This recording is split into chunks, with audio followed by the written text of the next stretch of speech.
aquí ya llegamos a Xcambo, nomás que no alcancé a grabarles el inicio. Así le digo yo a Raúl cuando ya vamos a llegar al hotel, que venimos a tu casa, para quitar el aire y bajarle ya para que te aclimates. Sí, no es un chacal.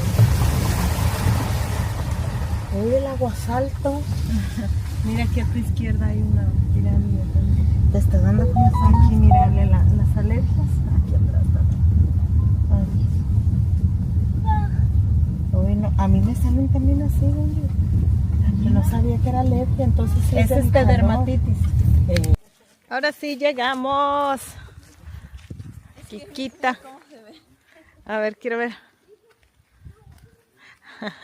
Ahí está Lala. Uy, ya son las 10. Yo pensé que eran las 9. Son las 10 de la mañana en punto.